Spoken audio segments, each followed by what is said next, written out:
Guys, ito na naman kami guys ni Bro Richard. Nagayos kami guys kasi yung park light kasi nitong kotse guys is nakarekta. Hindi pa naka-on, umiilaw na yung dito. Yung ilaw niya papuntang automatic transmission, umiilaw na yung ilaw dito. Tsaka dito sa may aircon nya umailaw dito guys. So ngayon isasabay namin to sa ignition guys. At saka yung park light nya dito guys, yung park light nya is nakarekta kasi to hindi dumadaan ng switch. So guys, ano na ayun ito guys, nakarekta kasi to siya. Tinanggal muna namin yung bulb kasi nakarekta siya. So ngayon gagawin namin dito guys is i-connect namin to ngayon. I-connect namin, magre-rewiring kami guys kasi para babalik siya sa original. Dadaan siya ng switch.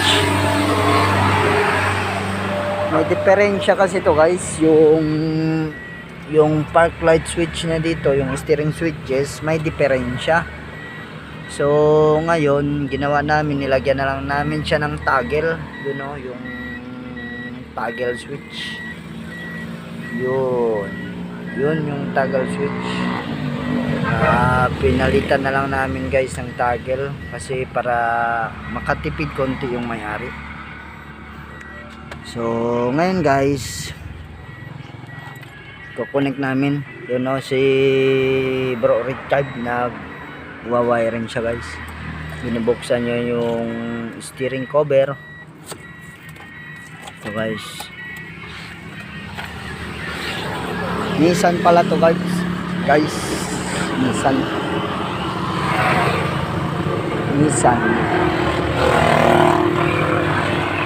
March to guys kasi nakarekta siya. Kukunin ko lang yung turbo light ko guys. Ito. Pakisuyo ako Bro Richard. Excuse. Kasi kuha tayo ng test light.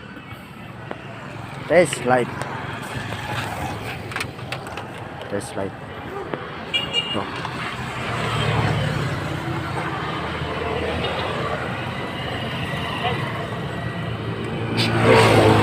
Hindi pwede ba sa res? Ay ka nang coils. Pwede ba So, guys, siya? Di ba thermostat? Nakarekta siya. Tingnan nyo guys. So hindi pa na-on yung ignition. Thermostat no? Thermostat. Kailangan sa kita kay Kuan. Well, Este thermostat este oh. hindi siya, intero siya, assembly siya. Pwede siya hindi na kuni. Parga man. Na Kuan. Di ba lahat ng karamihan ng thermostat tinatanggal? Hindi siya thermostat. Temperature sender este. Bueno pa siya. Mira daw. El thermostat aquí dentro. Amo gani. Dentro. Pwede